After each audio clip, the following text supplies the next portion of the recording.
இருமொழி கொள்கையை பயன்படுத்தி இந்த தமிழ்நாடு எந்த அளவுக்கு முன்னேறி இருக்கு. ஒண்ணு இல்ல, மும்மொழி கொள்கையை நம்ம இங்க செயல்படுத்தலன்னு சொல்லி 2152 கோடி ரூபாயை தடுத்து நிறுத்தினது இல்லாம நமக்கு வர்றது நமக்கு தராம அதை குஜராத் மற்ற மாநிலங்களுக்கு இதை அனுப்பிச்சு வச்சானுங்க. உன் மாநிலத்துல குஜராத்லயோ பீகார்லயோ எங்கேயாவது போய் கேட்டுப்பாரு. ஒரு 10 வயசு 5 வயசு குழந்தைகளை கேட்டா, டே எங்க அப்பா இங்க வேலை செய்யறாரு தெரியுமா, தமிழ்நாட்டுல வேலை செய்யறாங்க. தமிழ்நாடு அவனுக்கு அமெரிக்கா வாட்ட. அண்ணாமலை பேசுற அப்படி வாயிலேயே ஏதாவது போய் பேச வேண்டியது. நீ பண்ண வீடியோ அவங்கிட்ட இருக்கு, அவன் பண்ண வீடியோவில் உங்ககிட்ட இருக்கு. இதை விட உங்களுக்கு வேற ஒண்ணுமே இல்லை. உங்ககிட்ட குலகாரன், திருடன், பொறுக்கி, பொண்ணை கையை பிடிச்சிருத்தவன், ஜெயிலுக்கு போனவன், இந்த மாதிரி பொறுக்கிகளுக்கெல்லாம் எச் ராஜாவுக்கு ஒரு வேந்தரு. அது போல இன்னும் எவ்வளவோ பொறுக்கிகள் இருப்பாங்க. அவங்களுக்கெல்லாம் ஏதாவது ஒரு பொறுப்பு தரணும்ல. அதுக்கு இந்த மாதிரி திருத்தம் கொண்டு வந்து இவங்களுக்கு ஒரு பொறுப்பு கொடுக்கறதுக்கு வேண்டி இந்த திருத்தம். நீ என்ன உனக்கு அதிகப்பட்ட உனக்கு என்ன மாட்டு முத்துறது குடி. நான் மாட்டுக்கறி சாப்பிட்டு அமெரிக்காவோட வேலை செஞ்சுட்டு இருக்கேன். நீ மாட்டு முத்துறது குடிச்சிட்டு நீ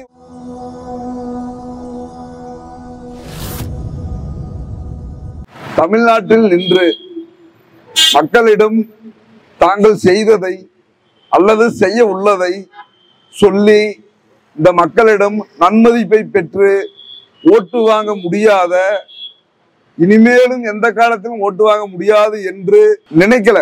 அவன் உறுதியே பண்ணிட்டான். அதனால அவன் யூஜிசி திருத்தம் அல்லது ஏஜிசி திருத்தம் அது இதுன்னு ஏதாவது ஒரு பேரை சொல்லி இவன் திருத்த கொண்டு வந்துட்டே தான் இருப்பான். ஏன்னா இந்த மக்கள்கிட்ட இந்த மக்களால் தேர்ந்தெடுக்கப்பட்டவர் ஒரு திட்டத்தை கொண்டு வர்றதை தடுத்து அவன் நினைக்கிறத கொண்டு வரணும். யாரு? மோடி, பார்ப்பன கும்பல், பூணூல் கும்பல், இவனை நினைக்கிறத இந்த தமிழ்நாட்டில் நடைமுறைப்படுத்தணும். அதுக்காக ஏதாவது திருத்தம் கொண்டு வந்து இவங்களுடைய திட்டங்களை எல்லாம் நம்ம மேல ஏத்துறது. இதுதான் இவங்களுடைய வேலை. இந்த பல்கலைக்கழகங்கள் எல்லாமே இருமொழி கொள்கையை பயின்ற இந்த தமிழ்நாட்டின் கொள்கையை தமிழ்நாட்டு தலைவர்களின் செயல்பாடுகளால் கொண்டு வந்தது. இதுல இவங்க நம்மளை வெளியே துரத்தி இவனுக்கான ஆளுகளை, அதாவது இந்த குலகாரன், திருடன், பொறுக்கி, பொண்ணை கையை பிடிச்சிருத்தவன், ஜெயிலுக்கு போனவன், இந்த மாதிரி பொறுக்கிகளுக்கெல்லாம் யோ நீ சொல்லிதானே நான் இதெல்லாம் பண்ணினேன், நீ சொல்லிதானே நான் கொலை பண்ணினேன், எனக்கு என்ன பொறுப்பு அப்படின்னு கேட்பான். அதுக்கு தான் இந்த மாதிரி திருத்தம் கொண்டு வந்து எச் ராஜாவுக்கு ஒரு வேந்தரு. அது போல இன்னும் எவ்வளவோ பொறுக்கிகள் இருப்பாங்க. அவங்களுக்கெல்லாம் ஏதாவது ஒரு பொறுப்பு தரணும்ல. அதுக்கு இந்த மாதிரி திருத்தம் கொண்டு வந்து இவங்களுக்கு ஒரு பொறுப்பு கொடுக்கறதுக்கு வேண்டி இந்த திருத்தம். இல்லைன்னா உன்னை நம்பித்தான் இந்த அயோக்கியத்தனம் எல்லாம் பண்ண அப்படின்னு சொல்லி அவன் சண்டை முடிச்சு கேட்பான். அதனால் தோழர்களே, ஒண்ணு இல்ல, மும்மொழி கொள்கையை நம்ம இங்க செயல்படுத்தலன்னு சொல்லி 2152 கோடி ரூபாயை தடுத்து நிறுத்தினது இல்லாம நமக்கு வர்றது நமக்கு தராம அதை குஜராத் மற்ற மாநிலங்களுக்கு இதை அனுப்பிச்சு வச்சானுங்க. நான் என்னங்கிறேன்னா, இருமொழி கொள்கையை பயன்படுத்தி இந்த தமிழ்நாடு எந்த அளவுக்கு முன்னேறி இருக்கு. உன் மாநிலத்துல குஜராத்லயோ பீகார்லயோ எங்கேயாவது போய் கேட்டுப்பாரு. அந்த குழந்தைய எங்க வயசை விட சின்ன கீழே ஒரு 10 வயசு 5 வயசு குழந்தைகளை கேட்டா, டே எங்க அப்பா இங்க வேலை செய்யறாரு தெரியுமா, தமிழ்நாட்டுல வேலை செய்யறாங்க.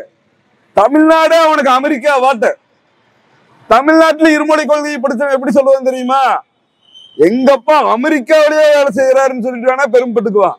அவன் ஒரிஜினல் அமெரிக்காவை சொல்றான். யாரு? இருமொழி கொள்கையை படிச்சு இருமொழி கொள்கையால் தமிழையும் ஆங்கிலத்தையும் படிச்சு ஒரு பெரிய என்ஜினியரா இன்னும் மேற்பட்ட பெரிய அதிகாரிகளா இருக்கிறவங்க.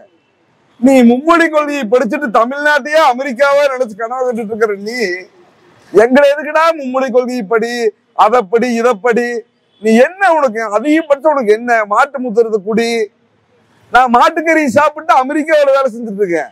நீ மாட்டு முத்துறது குடிச்சிட்டு நீ ஒண்ணு இல்ல, உன் மாநிலத்துல இந்த மாதிரி ஒரு மேம்பாலத்தை பார்த்துருப்பீங்க. இவங்க பார்த்தாலே நம்மளால இந்த அந்த மோடி போன்ற ஆட்கள் இருக்கிற மாநிலத்தில் இருக்கிறவங்க மேம்பாலத்தையே ஆன்னு பார்த்துட்டு இருப்பான். ஜிஹெச்சுக்கு போனா என்னடா இவ்வளவு பெரிய கட்டடமா, என்னடா இது அப்படின்னு இதெல்லாம் போட்டோ எடுத்து அனுப்புவான். அவனுக்கு எவ்வளவு பெருசு இருக்கு தெரியுமா தமிழ்நாட்டுல அப்படிமா. அவனுக்கு தமிழ்நாடு தான் அமெரிக்கா. கோயம்புத்தூருக்கு, அது கோயம்புத்தூர் இருக்கேன்னு சொன்னா பெரிய அதிசயம் அவனுக்கு.